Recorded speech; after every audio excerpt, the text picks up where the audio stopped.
Time now for a look at the latest business news, and Kate Moody is with us here on the set. Hi, Kate. Hi, Jeannie. The French Prime Minister Manuel Valls is marking exactly 1 year since he came into office, and the economy still seems to be top priority for him. Yeah, exactly. Growth hasn't rebounded quite as much as he would have liked since he became the head of government back on March 31st, 2014.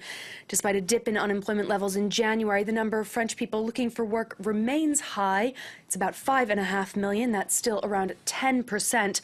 Now, the French government is planning to launch a new series of reforms to make the labour market more competitive and flexible this summer, Valls vowing that their strategy will ultimately bear fruit, and saying this morning that he expects growth to pick up and unemployment to drop later this year. Everything is being done to restore our competitive edge. In the coming weeks, we will be looking at ways to become even more competitive whilst boosting growth. Right now, our economy is growing at a pace of about 1%. But I hope by the end of the year, we'll be at a level closer to 1.5%.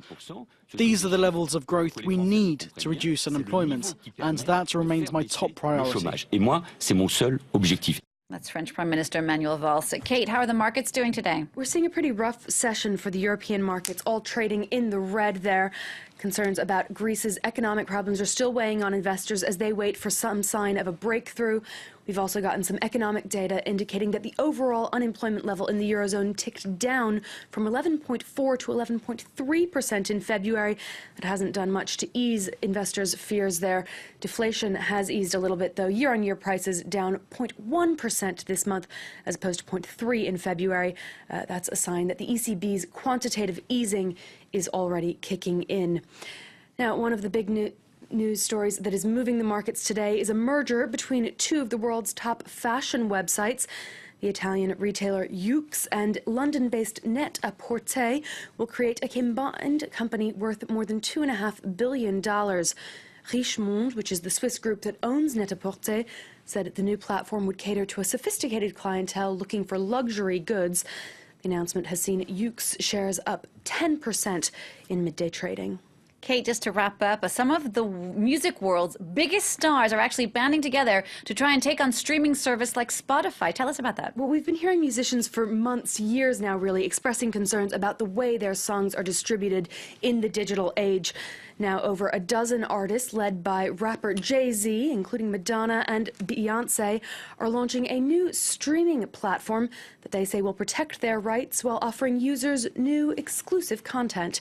Mark Thompson explains. Beyonce, Madonna, Daft Punk, one after the other, the biggest names in modern music step up to sign their name. A declaration of intent to forever change the course of music history.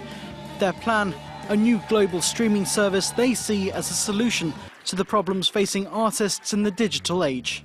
Our goal is simple. We want to create a better service and a better experience for both fans and artists. And that is our promise to the world. The service, called Tidal, was bought by Jay-Z from Swedish technology firm Aspiro for $56 million last year. A majority of the company will be owned by artists. Right now they're writing the story for us. We need to write the story for ourselves. Tidal offers a standard subscription for around $10 a month, or a high-def version for just under $20. The move is the latest in an escalating battle over music streaming, which made more money than CD sales for the first time in 2014. Responding to the news, a Spotify spokesman said, "We think it's good for artists and labels to be on Spotify because that's where the music fans are, and we're confident that's where artists and labels will want to be." In entering the streaming service market, Jay-Z will be taking on some of the world's biggest and most powerful companies. Spotify has 60 million users worldwide. Meanwhile, Apple is expected to introduce its subscription streaming service later this year.